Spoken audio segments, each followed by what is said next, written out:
My name is Chris Smith, and today I want to tell you the top five reasons why people join Kleeneze, and why they are they fit into two different categories, and why one is typically more successful than the other. So let me just go through the top five, and then I'll explain that. So the top five reasons why people join Kleeneze. First one is they're worried about bills, unable to pay the bills at the end of the month, rent, mortgage, electricity bills, whatever.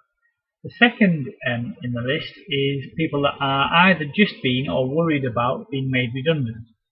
Now, the third one is older people who they're approaching their pension age and they're worried about the fact that they've got very little pension in their pension pot.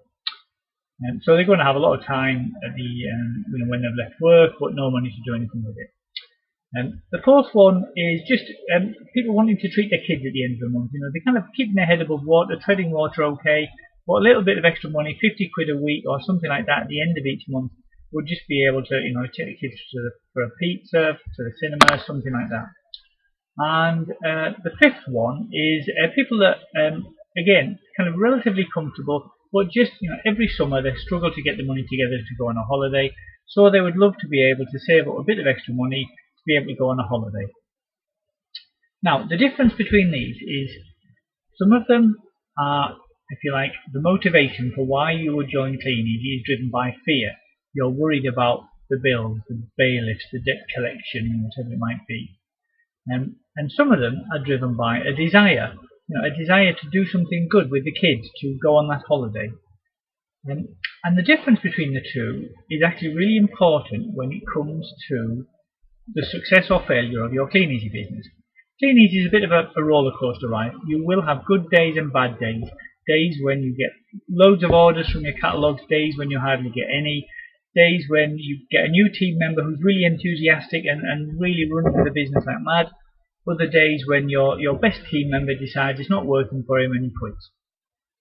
That roller coaster can cause you to doubt, am I in the right business or not? And it certainly has me as well.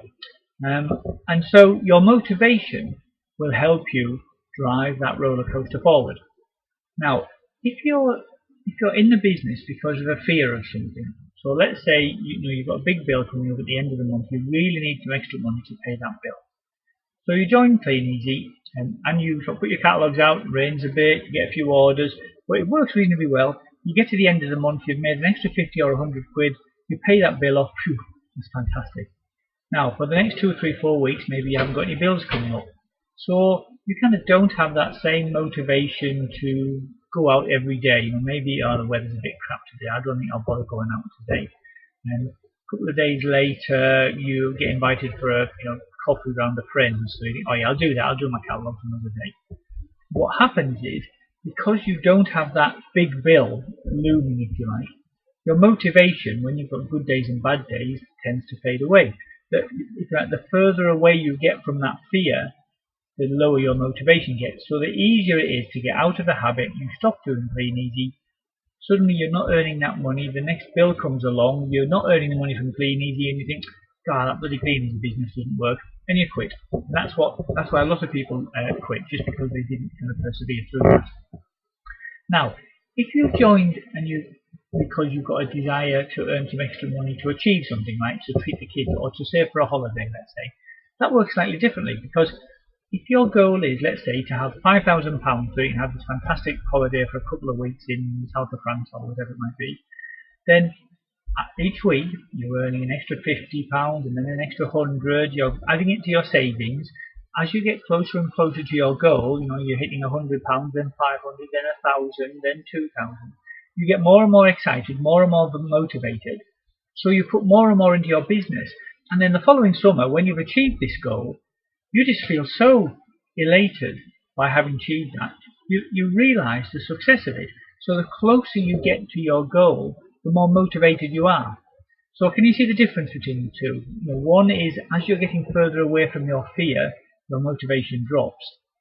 As you get closer to a goal, your motivation rises. And when you come back off that fantastic holiday, the first thing you do is you think, right, next year we're going to go to Bermuda, Florida for a month.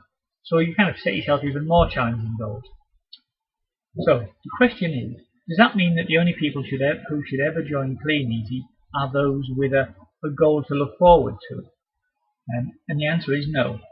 I'll explain in the next video how, if you've got a goal which is a fear of something, you can change that into a desire for something which will keep that motivation high. Okay, see you next time around.